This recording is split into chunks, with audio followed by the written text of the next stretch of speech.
வணக்கம் நண்பர்களே. என் பெயர் தீனேஷ். வயது 23. நான் கோயம்புத்தூருக்கு அருகிலுள்ள ஒரு சிறிய நகரத்தைச் சேர்ந்தவன். சொல்லப்போனால் இதுவரை நான் பார்த்த பெரும்பாலான இளைஞர்களுக்கும் பொண்ணுங்க மேலதான் காதல்.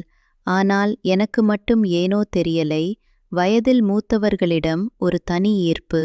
குறிப்பாக நடுத்தர வயது பெண்களின் பக்குவமும் பேச்சிலும் நடையிலும் இருக்கும் ஒரு வகையான அதிகாரமும் என்னை வெறித்தனமாக கவரும். இன்று நான் சொல்லப்போகும் கதை அப்படி ஒரு அனுபவத்தின் மூலம் என் வாழ்க்கையே தலைகீழாக மாறிய ஒரு உண்மைச் சம்பவம். நான் உயரத்தில் 6 அடிக்கும் மேலே இருப்பேன். கருப்பு நிறமும் கம்பீரமான உடல்வாகும் கொண்டவன். என்னை முதல் முறை பார்க்கும் எவரும் எனது உண்மையான வயதை விட குறைந்தது 5 வயதையாவது கூடுதலாகச் சொல்வார்கள். காரணம், என் முகத்தில் ஒரு முதிர்ச்சியும் பேச்சில் ஒரு உறுதியும் இருக்கும். இந்த கதையின் நாயகி பெயர் ரேவதி. அவருக்கு அப்போது வயது 36. அவர் ஒரு பள்ளியில் விருந்தினர் ஆசிரியராக பணிபுரிந்து வந்தார். கேரள எல்லையோரத்தைச் சேர்ந்த அவர் பிறகு திருப்பூரில் குடியேறிவிட்டார். அவர் உடல் அமைப்பு என்றால் சொல்லி மாளாது. சற்று கருமையான சாயல், ஆனால் அழகு குன்றாத முகம். சேலையோ அல்லது சுடிதாரோ எதுவானாலும் அவர் உடலோடு ஒன்றிக் கலக்கும். மேலும் கணவர் அடிக்கடி வெளியூர் செல்வதால் தனது தோற்றத்தில் கவனம் செலுத்த அவருக்கு நிறைய நேரம் கிடைத்தது. கடலைப்பொடி, மை, லிப்ஸ்டிக் என ஒப்பனையில் சற்று அதிக நேரமே எடுத்துக்கொள்வார். 2 குழந்தைகளுக்கு தாய் என்பதே நம்ப முடியாத அளவுக்கு அவர் இளமையாக தோற்றமளித்தார். எங்களின் முதல் சந்திப்பு ஒரு மதுரை கோயில் பயணத்தில். ஒரு நண்பன் ஏற்பாடு செய்திருந்த டூர் பேக்கேஜில் நானும் என் தோழர் ஒருவரும் சேர்ந்திருந்தோம். அந்த பயணக்குழுவில் பல வயதானவர்களும் சில இளம் தம்பதிகளும் இருந்தனர். ஆனால் என் கண்களை அந்த முதல் நாளே கவர்ந்தது ரேவதிதான். அவர் குழுவில் தனியாக வந்திருந்தார். உறவினர்கள் யாரும் இல்லை. முதல் நாள் முழுவதும் நான் அவரை அவ்வப்போது பார்த்தேன். ஆனால் பேசத் துணிவு வரவில்லை. மதிய வேளைகளில் கோயில்களின் முன் நின்று புகைப்படம் எடுக்கும்போதெல்லாம் அவர் தனியாக நிற்பதைக் கண்டு மனதில் ஒரு இரக்கம், அதனுடன் ஒரு ஈர்ப்பும் உருவானது. 2ஆம் நாள் காலை பேருந்தில் நான் கடைசி இருக்கையில் தனியாக இருந்தேன். சட்டென்று ரேவதி என்னை நெருங்கி, "இங்கே யாருமில்லையே, உங்கள் அருகில் உட்காரலாமா?" என்றார். அவர் பேச்சில் ஒரு பழக்கமான இனிமை, ஒரு குழந்தைத்தனமான குறும்பு. "கண்டிப்பாக" என்றேன் நான். அன்று முழுவதும் அவருடன் பேசிய நேரம் என் வாழ்க்கையின் மறக்க முடியாத கணங்கள். பயணத்தினிடையே அவர் கொண்டு வந்திருந்த வெள்ளை பொங்கல் வடை என்னுடன் பகிர்ந்தார். ஈரோடு பகுதியில் உள்ள ஒரு கோயிலில் பேருந்து நின்றபோது இருவரும் சேர்ந்து தேநீர் அருந்தினோம். அப்போதுதான் புரிந்தது, அவருக்கும் என்னிடம் ஏதோ ஒரு விதமான நாட்டம் உள்ளது என்று. ஆனால் அதை பற்றி யாரிடமும் சொல்லிக்கொள்ள முடியாது என்ற நிலை. பயணத்தின் 2ஆம் நாள் இரவு பேருந்து கரூர் அருகில் ஒரு வழியில் சென்று கொண்டிருந்தது. வெளியே இருள் சூழ, உள்ளே அனைவரும் தூங்கத் தொடங்கினர். நான் முன்னிரவு தூங்கியதால் அந்த நேரம் முழு விழிப்புடன் இருந்தேன். என் அருகில் ரேவதி அமர்ந்திருந்தார். திடீரென அவர் மெல்லிய குரலில், "உங்களுக்கு தூக்கம் வரவில்லையா?" என்று கேட்டார். "இல்லை" என்றேன். அதற்குள் அவரது மல்லிகை பூவின் மணமும் வேறுவிதமான ஒரு பவுடர் மணமும் என் மூக்கை துளைத்தது. அந்த வாசனை என் உடலை ஒரு சிலிர்ப்பில் ஆழ்த்தியது. அவரது கை தற்செயலாக என் மீது பட்டது. நானும் பதிலுக்கு என் கையை நீட்டி. அங்கிருந்துதான் அந்த பயணமே வேறுபட்டு போனது. நடந்தது என்ன? அந்த அதிர்ஷ்ட இரவின் அடுத்த கட்டத்தை அடுத்த பகுதியில் பார்ப்போம். மேலும் உங்களுக்கு இது பிடித்திருந்தால் சப்போர்ட் செய்ய மறக்காதீர்கள். பேருந்தின் உள்ளே இருளும் மெல்லிய தூக்கத்தின் சப்தங்களும் மட்டுமே கேட்டன. என் கை அவரது கையின் மீது படவும் அவர் திடுக்கிட்டார் போல இருந்தது. ஆனாலும் கையை எடுத்துக்கொள்ளவில்லை. அந்த அமைதிக்குள் எங்களுக்குள் ஒரு மெலன சம்மதம் உருவாகியிருந்தது. அவர் முன் இருக்கையில் அமர்ந்திருந்த பாட்டி உறங்கிக் கொண்டிருந்தார். நாங்கள் இருவரும் சாளர ஓரம் அமர்ந்திருந்ததால் எங்கள் அசைவுகளை யாரும் கவனிக்கவில்லை. நான் மெல்லிய துணிச்சலில் அவர் கையை பிடித்து கொண்டேன். அந்த கை வியர்த்திருந்தது. ஆனால் குளிர்ச்சியாகவும் மிருதுவாகவும் இருந்தது. என்னுடைய ஒவ்வொரு விரலுக்கும் அவர் விரல்கள் இறுக்கமாக பிடித்தன. அந்தச் சிறிய தொடுகூட என் மனதில் பல்லாயிரக்கணக்கான எண்ணங்களை உருவாக்கியது. பேருந்து ஒரு பள்ளத்தாக்கு பகுதியில் சென்று கொண்டிருந்தது. வெளியே தேய்பிறை சந்திரனின் ஒளி மட்டும் மங்கலாகத் தெரிந்தது. ரேவதி தனது தலையை மெதுவாக என் தோளில் சாய்த்து கொண்டார். அவரது முடியின் மனம் என் முகத்தை வருடியது. நான் அவரது காதில் மிகவும் மெல்லிய குரலில், ஏதாவது வேண்டுமா என்று கேட்டேன். அவர் பதில் சொல்லவில்லை. ஆனால் அவரது விரல்கள் என் கையை இறுக்கமாக பிடித்தன. பின்னர் அவர் மிக மிக மெல்லிய குரலில், உங்களை பார்த்ததுமே முதல் நாளே எனக்கு தெரியும், நீங்கள் வேறு என்று கூறினார். அதற்கு நான், எப்படி தெரிந்தது என்றேன். உங்கள் பார்வையிலேயே தெரிந்தது என்றார். அந்த இரவு நேரம் எங்களுக்கு மட்டும் ஒரு தனி உலகமாக மாறியது. பேருந்தில் மற்றவர்கள் அசைந்தாலோ இருமல் போட்டாலோ எங்கள் இதயங்கள் படபடத்தன. அந்த இரவின் நினைவுகள் பலவும் இப்போது சொல்ல வார்த்தைகள் இல்லை. சுருக்கமாகச் சொன்னால், அவர் என் மீது தனது காலை மெதுவாக ஊன்றி ஒரு கேள்விக்குறியாக நடந்து கொண்டார். நானும் அவருக்கு பதிலளிக்கும் விதமாக என் கரங்களை அவரது முதுகில் மெதுவாக வைத்தேன். பேருந்தின் அதிர்வுகளுக்கிடையில் எங்களின் இதயத் துடிப்புகள் மட்டும் ஒரே லயத்தில் இருந்தன. அந்த இரவு எங்களுக்கு ஒரு வாக்குறுதியை அளித்தது. மறுநாள் காலை பேருந்து கோயம்புத்தூர் வந்து சேர்ந்தபோது அனைவரும் இறங்கி பிரிந்து சென்றனர். ரேவதி என்னிடம் முகவரி சொல்லவில்லை. நானும் கேட்கத் துணியவில்லை. ஆனால் கடைசியாக அவர் என் கையில் ஒரு சிறு துண்டுத்தாளை நழுவவிட்டார். அதில் அவரது செல்பேசி எண் எழுதியிருந்தது. எனக்கு நேரம் கிடைக்கும்போது அழைக்கிறேன், நீங்கள் முதலில் அழைக்க வேண்டாம் என்று கூறிவிட்டு போனார். நானும் அந்த தாளை என் பையில் மடித்து வைத்துக்கொண்டு வீட்டுக்கு வந்தேன். ஆனால் மனம் முழுக்க அவரது நினைவுகள். ஒரு வாரம் கடந்தது. எந்த அழைப்பும் இல்லை. எனக்குள் ஒரு ஏக்கம் அதிகமானது. இரவு நேரங்களில் படுக்கையில் புரண்டு புரண்டு அவர் மீதான கற்பனைகள் என்னை பைத்தியமாக்கின. ஒரு நாள் இரவு 10 மணிக்கு என் செல்பேசி ஒலித்தது. எதிர்பாராத எண். எடுத்தேன். மறுமுனையில், தீனேஷ், இது ரேவதி, மன்னிக்கவும், கொஞ்சம் பிஸியாக இருந்தேன் என்றார். எனக்கு உடம்பெல்லாம் சிலிர்த்து போனது. பரவாயில்லை மேடம் என்றேன். நாளை மாலை வீட்டுக்கு வர முடியுமா? என் கணவர் சென்னை சென்று விட்டார். குழந்தைகளை என் தாயார் பார்த்து கொள்வார் என்றார். நான் உடனே சம்மதித்தேன். அடுத்த நாள் நான் புத்தாடை அணிந்து முடியை சீர்படுத்திக் கொண்டு ரேவதியின் வீட்டுக்குச் சென்றேன். வாசற்படியில் அவர் எனக்காக காத்திருந்தார். அன்று அவர் வேறு யாரோ போல இருந்தார். கதவு திறந்ததும் அவர் என்னை உள்ளே அழைத்துச் சென்றார். முதல் வார்த்தை, காஃபி வேண்டுமா? இல்லை, அதற்கு முன்பே, உங்களை கட்டிப்பிடிக்க ஆசையாக இருக்கு என்றார். அப்போது என்ன நடந்தது? அந்த சந்திப்பின் உச்சக்கட்டத்தை அடுத்த பகுதியில் படியுங்கள். ரேவதியின் வீட்டிற்குள் நுழைந்ததும் ஒரு அழகான சோபாவில் உட்கார வைத்தார். வீடு வமிகவும் நேர்த்தியாக இருந்தது. மஞ்சள் நிறச் சுவர்கள், தரையில் வண்ண ஓடுகள், ஜன்னலோரம் தொங்கிய வெள்ளைத் திரைகள். எங்கோ மல்லிகைப்பூவின் வாசனை வந்து கொண்டே இருந்தது. அவர் கிச்சனுக்குச் சென்று 2 கப் காப்பியுடன் திரும்பினார். காப்பி கொடுக்கும்போது கைகள் சற்று நடுங்கின. நான் கேட்டேன், என்ன பயமா? அவர் சிரித்துக்கொண்டே, ஆமாம், இது என் வாழ்க்கையில் முதல் முறை. யாரையும் வீட்டுக்கு இப்படி அழைத்ததில்லை என்றார். எனக்கு ஆச்சரியமாக இருந்தது. 36 வயதில் 2 குழந்தைகளின் தாயான ஒரு பெண் இவ்வளவு அப்பாவியாக பேசினார். அவருடன் பேசிக்கொண்டே இருந்தேன். அவர் வாழ்க்கை முழுவதையும் விரித்துரைத்தார். அவருக்கு 20 வயதிலேயே கல்யாணமாகிவிட்டது. பெற்றோர் வற்புறுத்தலால் அவருக்கு பிடிக்காத ஒரு மனிதரை திருமணம் செய்து வைத்தனர். அவரது கணவர் ஒரு தனியார் நிறுவனத்தில் மேலாளர்.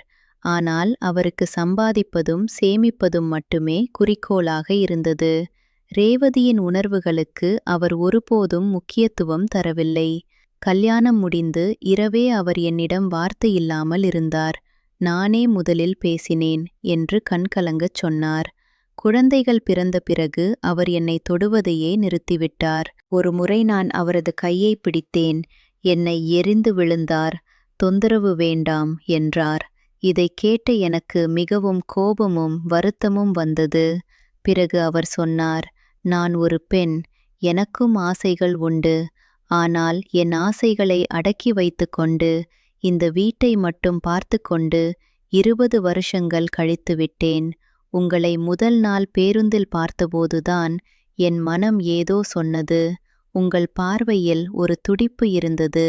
அதனால்தான் உங்கள் அருகில் வந்தேன். இப்படி பேசிக் கொண்டிருக்கும்போது திடீரென்று என் தொலைபேசி அலர்ட் ஆனது. எனக்கு ஒரு செய்தி வந்திருந்தது. அதை பார்க்க ஓரமாக திரும்பினேன். அப்போது ரேவதி என்னை திடீரென இறுக்கமாக அணைத்து கொண்டார். நான் உன்னை இழக்க விரும்பவில்லை என்றார் ஒரு குழந்தையைப் போல. நானும் பதிலுக்கு அவரை அணைத்தேன். அவர் தோளில் என் கன்னத்தை வைத்தபோது அவர் உடலின் வெப்பமும் அதனுடன் சேர்ந்த குங்குமத்தின் மணமும் என் மூக்கை துளைத்தது. அப்போதுதான் அவர் ஒரு கோரிக்கை வைத்தார். எனக்கு வயது 36. என் மனம் இன்னும் இளமையாக இருக்கிறது. என் கணவர் எனக்கு தராத அன்பையும் பாசத்தையும் நீங்கள் தர வேண்டும். நான் உங்களை முழுமையாக நம்புகிறேன். ஆனால் இந்த உறவை யாரும் தெரிந்து கொள்ளக்கூடாது. நான் உங்கள் பொம்மையாக இருக்கிறேன். நீங்கள் என் ராஜாவாக இருங்கள். இந்த வார்த்தைகள் என்னை திடுக்கிடச் செய்தன. அதே நேரம் எனக்குள் ஒரு வெற்றியின் உணர்வும் ஒரு பயமும் கலந்திருந்தது. நான் சம்மதித்தேன். அன்று மதியம் நான் அவரோடு சுமார் 2 மணி நேரம் இருந்தேன். அவர் எதை கேட்டாலும் நான் அவருக்குச் செய்தேன். அவர் அழுதார், சிரித்தார், பின்னர் நிம்மதி பெருமூச்சு விட்டார். நான் கிளம்பும்போது, நாளை மறுநாள் கணவர் வருவார், அதற்குள் மீண்டும் வாருங்கள் என்றார். நான் கிளம்பினேன். ஆனால் அந்த வீட்டின் வாசலில் திரும்பி பார்க்கும்போது அவருடைய கண்களில் ஒரு புதிய ஒளி இருந்தது. அடுத்த சந்திப்பு என்ன நிறைவேற்றி வைத்தது? மிகுந்த ஆச்சரியமான திருப்பத்தை அடுத்த பகுதியில் காண்போம். காலை 10 மணிக்கு என் கண் விழித்தது. அன்று காலையிலிருந்தே எனக்கு ஒரு பரபரப்பு. ரேவதியிடமிருந்து செய்தி வந்திருந்தது. கணவர் அலுவலகம் சென்று விட்டார். குழந்தைகள் பள்ளிக்குச் சென்றனர். நீங்கள் இன்று வர முடியுமா என்று இருந்தது. நான் உடனே ஆம் என பதிலளித்துவிட்டு குளித்து நறுமணமிட்டு புது புது எண்ணங்களுடன் அவர் வீட்டை நோக்கி புறப்பட்டேன். வழியில் ஒரு மலர்க்கடையில் சிவப்பு ரோஜாக்களை வாங்கினேன். அவர் வீட்டு வாசலில் மணி அடித்தேன். கதவை திறந்தபடியே, எதற்கு இதெல்லாம் என்று கேட்டார். ஆனால் அவர் முகத்தில் ஏற்பட்ட புன்னகை எனக்கு சொல்லிவிட்டது. அந்த ரோஜாக்களை அவர் முகர்ந்து பார்த்துவிட்டு ஒரு குவளையில் வைத்தார். அன்று நான் நேராக விஷயத்துக்கு வந்துவிட்டேன். ஏன் என்னை தேர்ந்தெடுத்தீர்கள் என்று நான் கேட்டேன். அவர் கொஞ்சம் நேரம் யோசித்துவிட்டு, ஏனென்றால் நீங்கள் ஆண் என்ற ஈகோ இல்லாமல் என்னை புரிந்து கொண்டீர்கள். உங்கள் கண்களில் நான் ஒரு பொழுதுபோக்கு அல்ல, ஒரு மனித பெண்ணாக தெரிந்தேன் என்றார். அதை கேட்டதும் எனக்கு அவர் மீது ஒரு தனி மரியாதை உருவானது. சரி, இன்று நீங்கள் என்ன ஆசைப்படுகிறீர்கள் என்று கேட்டேன். அவர் சொன்னார், ஒரு நாள் முழுவதும் என்னை உங்கள் காதலியாக நினைத்து கொள்ள ஆசை. எனக்கு உணவு சமைத்து போட ஆசை. உங்களை மடியில் வைத்து உறங்க ஆசை. கடைசியாக என் கண்களை பார்த்தபடி நீங்கள் என்னை காதலிப்பதாகச் சொல்ல வேண்டும். இவ்வளவு சின்ன சின்ன ஆசைகளை கேட்டபோது இந்த பெண்ணின் மனம் எவ்வளவு பட்டினி போயிருக்கிறது என்று நினைத்தேன். அன்று நான் அவருக்குச் செய்தேன். முதலில் அவருக்கு காலை உணவாக பிடித்த தோசையை அவருக்கே சுட சுட சுட்டு கொடுத்தேன். பிறகு அவரை சோபாவில் உட்கார வைத்து அவரது தலைமுடியை சீப்பால் வாரிக் கொடுத்தேன். அந்த நேரத்தில் அவர் ஒரு குழந்தையைப் போல அமைதியாக இருந்தார். பின்னர் நாங்கள் ஒன்றாக உட்கார்ந்து பழைய திரைப்பட பாடல்களை கேட்டோம். எங்கிருந்தோ வந்தாள் பாடல் வந்தபோது அவர் என் மடியில் தலையை வைத்து படுத்துக்கொண்டார். உன் மடியில் இருந்தால் எனக்கு எல்லா கவலையும் மறக்கும் என்றார். நான் அவரை அணைத்தேன். அன்று மதியம் அவர் எனக்கு அவரது கையால் சமைத்த சிக்கன் பிரியாணி, ராய்தா, பருப்பு வடை என படைத்தார். சாப்பிடும்போது என் கணவர் 20 வருடத்தில் எனக்கு ஒருமுறை கூட இது நல்லா இருக்கு என்று சொல்லியதில்லை. நீங்கள் மட்டும் முதல் முறையாகச் சொன்னீர்கள் என்று கண்ணீர் விட்டார். சரி, பகல் நேரத்தின் நிகழ்வுகளை விட்டுவிட்டால் மாலை நேரம்தான் மிகவும் உச்சகட்டமானது. நாங்கள் இருவரும் படுக்கையறைக்குச் சென்றோம். ரேவதி என்னிடம் சொன்னார், இன்று எனக்கு பிறந்தநாள் போன்ற உணர்வு. நான் கேட்பதை நீங்கள் செய்ய வேண்டும். நான் சம்மதித்தேன். பின்னர் அவர் தனது விருப்பங்களை ஒவ்வொன்றாகச் சொன்னார். முதல் விருப்பம், நான் அவரை மாலை நேரச் சூரியனின் முன் நிறுத்தி அவரது புகைப்படம் எடுப்பது. இரண்டாவது, அவர் அணிந்திருந்த மஞ்சள் நிறச் சேலையை மாற்றி நான் வாங்கிக் கொடுத்திருக்கும் பவுடர் ப்ளூ சுடிதாரை அணிவது. மூன்றாவது, நான் இங்கே விவரிக்கத் தயங்குகிறேன், ஆனால் அது ஒரு ஆணுக்கும் பெண்ணுக்கும் இடையிலான இயல்பான ஆனால் மிகவும் உணர்ச்சிபூர்வமான ஒரு கட்டமாக இருந்தது. அவர் விரும்பியபடி நடந்து கொண்டேன். அன்று இரவு கிளம்பும்போது, இதுவரை நான் இறந்து கொண்டிருந்தேன், இன்று பிறந்திருக்கிறேன் என்றார். அடுத்து ஒரு அதிர்ச்சி திருப்பம் காத்திருந்தது. அதை அடுத்த பகுதியில் சொல்கிறேன். அந்த மகிழ்ச்சியான நாட்கள் சுமார் 2 மாதங்கள் நீடித்தன. ஒவ்வொரு வாரமும் குறைந்தது 2 நாட்களாவது நாங்கள் சந்தித்தோம். சில நேரங்களில் அவர் வீட்டில், சில நேரங்களில் வெளியே ஒரு தனியார் அறையில். எங்கள் உறவு பலருக்கும் தெரியாமல் மிகவும் இரகசியமாக நடந்தது. ரேவதியின் மகிழ்ச்சிக்கு எல்லையே இல்லை. அவருடைய முகத்தில் ஒரு பொலிவு வந்தது. அவருடைய குரலில் ஒரு துள்ளல் வந்தது. என் வாழ்க்கையில் நீ வந்த பிறகுதான் நான் சிரிக்க கற்றுக்கொண்டேன் என்பார் அடிக்கடி. நானும் அவரை மிகவும் கவனித்துக் கொண்டேன். அவர் விரும்பும் நகைகள் வாங்கிக் கொடுத்தேன். அவர் சொன்ன படங்களை ஒன்றாக பார்த்தோம். அவர் செய்த கவிதைகளை படித்து பாராட்டினேன். ஆனால் ஒரு நாள் நாங்கள் இருவரும் அவர் வீட்டில் இருந்தபோது திடீரென்று வெளியே ஒரு வாகனம் வந்து நின்ற சத்தம் கேட்டது. ரேவதி உடனே ஜன்னல் வழியே எட்டிப் பார்த்து முகம் வெளிறிப்போனார். ஐயோ, என் கணவர் வந்துவிட்டார். அவருக்கு இன்று காலையில்தான் அழைப்பு வந்தது, கூட்டம் ரத்து என்று. நான் எதிர்பார்க்கவில்லை என்று பதறினார். நானும் மிரண்டு போய், நான் இப்போது எப்படி வெளியேறுவது என்றேன். வேண்டாம், பின் கதவு வழியாகச் செல்லலாம். ஆனால் அவருக்குள் வருவதற்குள் நீங்கள் கிளம்பிவிட வேண்டும் என்று அவர் என்னை பின் வாசலை நோக்கி இழுத்தார். நான் காலணிகளை கையில் எடுத்துக்கொண்டு மிகவும் மெதுவாகவும் சத்தமில்லாமலும் பிபின் கதவை திறந்தேன். அதற்குள் முன்கதவின் மணி சத்தம் கேட்டது. யாரது என குரல் கேட்டது. நான் பின்வாசல் வழியாக வெளியேறி பக்கத்து தெருவுக்கு ஓடினேன். இறைவா, உயிர் பிழைத்தோம். ஆனால் அதற்கு பிறகே பிரச்சனை ஆரம்பித்தது. மறுநாள் ரேவதி எனக்கு ஃபோன் செய்தார். கணவருக்கு ஒருவேளை சந்தேகம் வந்துவிட்டது. இரவில் என்னிடம் கேட்டார், யாராவது வந்தார்களா என்று. நான் இல்லை என்றேன். ஆனால் முன்வாசலில் ஒரு ஆணின் காலணிகள் இருந்ததை அவர் பார்த்துவிட்டார். நான் உங்கள் காலணிகளை மறைக்க மறந்துவிட்டேன் என்று கதறினார். எனக்கு மெய் சிலிர்த்து போனது. இப்போது என்ன செய்வது என்றேன். அவர் 2 நாட்களில் வெளியூர் செல்கிறார். அதற்குள் இந்த விஷயத்தை மறைத்துவிடலாம் என்று நினைக்கிறேன். நீங்கள் இப்போதைக்கு என்னை அழைக்காதீர்கள் என்று சொல்லி அழைப்பை துண்டித்தார். சில நாட்கள் கடந்தன. எனக்கு மிகவும் கவலையாக இருந்தது. ஒரு நாள் இரவு திடீரென்று ரேவதியிடமிருந்து ஒரு நீண்ட செய்தி வந்தது. அதில், தீனேஷ், என் கணவர் இப்போது உங்களை தேடுவதாக சொல்கிறார். உங்கள் பெயர், உங்கள் முகவரி எல்லாவற்றையும் கேட்டறிந்து விட்டார். நான் விவாகரத்து கோரி நீதிமன்றத்தில் வழக்கு தொடரலாம் என்று நினைக்கிறேன். ஆனால் அதனால் என் குழந்தைகளின் வாழ்க்கை பாதிக்கப்படும்.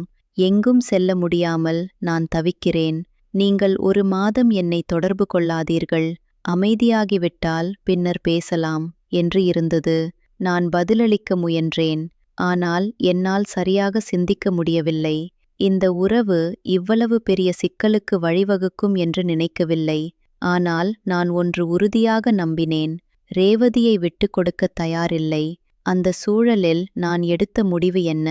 அந்த அதிர்ச்சியான திருப்பத்தின் முடிவை அடுத்த பகுதியில் பார்ப்போம். அன்று முதல் 3 வாரங்கள் கடந்தன.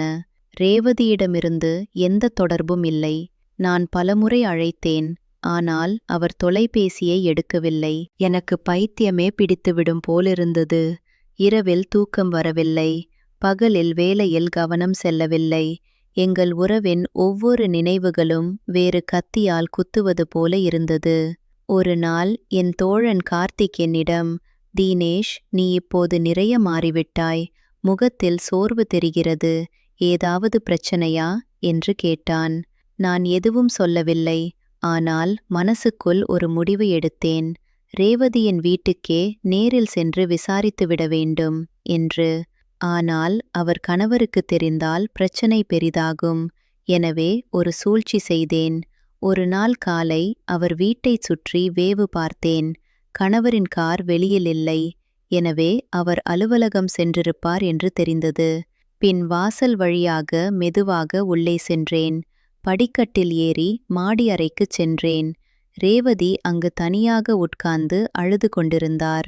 என்னை கண்டதும் அவருக்கு ஒரே அதிர்ச்சி. "எப்படி வந்தீர்கள்?" என்று கேட்டார். "உங்களுக்காக" என்றேன் நான். அப்போதுதான் அவர் முழு உண்மையையும் சொன்னார். "என் கணவர் உங்களை தேடுவதற்காக ஒரு தனியார் புலனாய்வாளரை வைத்திருக்கிறார். உங்கள் பெயர், ஊர், வேலை எல்லாம் அவருக்கு தெரியும். அவர் என்னிடம் ஒரு முடிவு சொல்லியிருக்கிறார். ஒன்று, நீ இந்த உறவை முற்றிலுமாக முறித்துக்கொள், அல்லது நான் உன்னை விவாகரத்து செய்துவிட்டு குழந்தைகளை என்னுடன் வைத்துக்கொள்வேன் என்றார். நான் உங்களை பிரிவதை நினைத்தாலே மனது வலிக்கிறது. ஆனால் என் குழந்தைகளை இழக்கவும் மனது வரவில்லை என்று கதறினார். நான் அவரை அணைத்து கொண்டேன். நான் ஒரு முடிவு எடுத்திருக்கிறேன் என்று சொன்னேன். நாம் இருவரும் ஒன்றாக ஓடிப்போகலாம். திருச்சிக்கு போகலாம். அங்கு நான் ஒரு புது வேலை பார்த்து கொள்கிறேன். நீங்கள் ஒரு கணக்கு பணியாளராக பணி செய்யலாம். நமக்கு ஒரு புது வாழ்க்கை ஆரம்பிக்கலாம். இதை கேட்டதும் ரேவதி என்னை உற்று பார்த்தார்.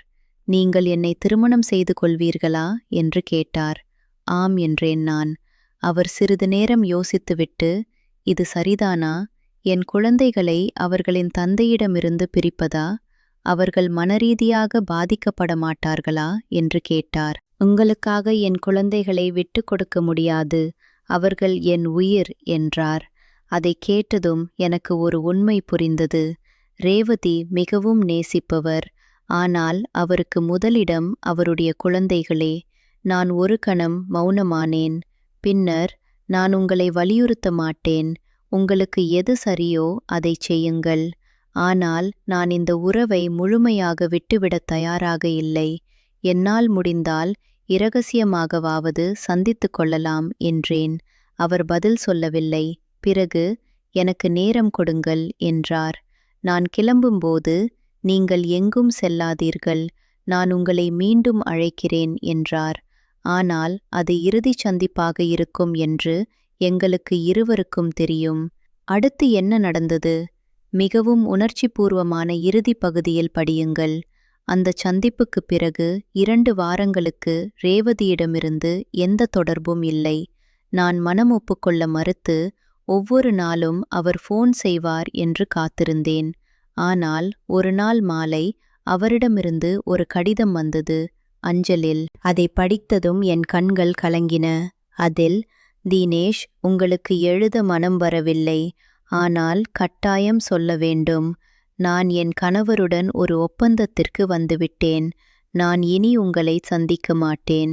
அவர் என்னை மன்னித்து விட்டார். நாங்கள் வேறு ஊருக்கு குடிபெயர்கிறோம். இந்த உறவு எங்கள் குழந்தைகளின் எதிர்காலத்தை கெடுத்துவிடும் என்று பயந்து நான் இந்த முடிவை எடுத்திருக்கிறேன். நீங்கள் கொடுத்த அன்பும் பாசமும் கவனிப்பும் என் வாழ்க்கையில் நான் பெற்ற மிகப்பெரிய வரம். ஆனால் நான் ஒரு தாய். என் கடமை முதலில் என் குழந்தைகளிடம். உங்களை என்றென்றும் நினைவுகளில் வைத்திருப்பேன். நீங்கள் ஒரு நல்ல வாழ்க்கையை அமைத்து கொள்ளுங்கள். பிரியாவிடை, உங்கள் ரேவதி." இந்த கடிதத்தை படித்ததும் என் உடல் நடுங்கியது. நான் உடனே போனில் அவரை அழைத்தேன். ஆனால் அந்த எண் இப்போது சேவையில் இல்லை என்று குரல் வந்தது. நான் மிகவும் உடைந்து போனேன். சில நாட்கள் வீட்டை விட்டு வெளியே வரவில்லை. நண்பர்கள் கூப்பிட்டும் போகவில்லை. ஒவ்வொரு நாளும் அவருடன் கழித்த ஒவ்வொரு கணமும் மனதில் ஓடியது. ஒரு நாள் என் தாயார் என்னிடம் வந்து, "தீனேஷ், உனக்கு என்ன இப்படி இருக்கிறாய்? ஏதாவது மனசில் வைத்திருக்கிறாயா?" என்று கேட்டார். நான் எதுவும் சொல்லவில்லை. ஆனால் என் தாயார் என்னை கட்டிப்பிடித்தார். அப்போதுதான் புரிந்தது, வாழ்க்கையில் மகிழ்ச்சி மட்டும் என்றில்லை, துக்கமும் பிரிவும் உண்டு. சில உறவுகள் நமக்கு பாடமாக, நினைவுகளாக மட்டுமே வரும். அவற்றை நாம் இழந்தாலும் கற்றுக்கொண்டது நம்முடன் இருக்கும். இந்த அனுபவத்திற்கு பிறகு நான் நிறைய மாறினேன். பெண்களை இனி ஒரு களிப்பு பொருளாக பார்க்கவில்லை. உணர்வுகள் மிகவும் ஆழமானவை என்பதை புரிந்து கொண்டேன். இன்று நான் இதை ஒரு கதையாகச் சொல்லும்போது அது எனக்கு ஒரு வெளிப்பாடாகும். உங்களில் பலரும் இதே போன்ற அனுபவங்களை சந்தித்திருப்பீர்கள். ஒரு கட்டத்தில் உறவுகள் நம்மை எந்த அளவுக்கு மாற்றும் என்பதை அறிவீர்கள். ரேவதியுடனான என் பயணம் குறுகியதுதான், ஆனால் அது எனக்கு கற்பித்த பாடம் பெரியது. இப்போது இந்த கதை உங்களுக்கு பிடித்திருந்தால், நீங்கள் விரும்பும் அடுத்த கதை எப்படி இருக்க வேண்டும் என்று கமெண்டில் சொல்லுங்கள். மகிழ்ச்சியான முடிவோ, சஸ்பென்ஸோ அல்லது வேறு விதமான காதலோ, உங்கள் விருப்பத்தை எதிர்பார்க்கிறேன். மறக்காமல் சேனலை சப்ஸ்கிரைப் செய்யுங்கள். கதையில் ஏதேனும் தவறிருந்தால் அடுத்த பதிவில் திருத்திக் கொள்கிறேன். நன்றி நண்பர்களே. மீண்டும் அடுத்த கதையில் சந்திப்போம். இதற்குள் உங்கள் வாழ்க்கையில் உண்மையான அன்பும் மகிழ்ச்சியும் கிடைக்கட்டும். வணக்கம்.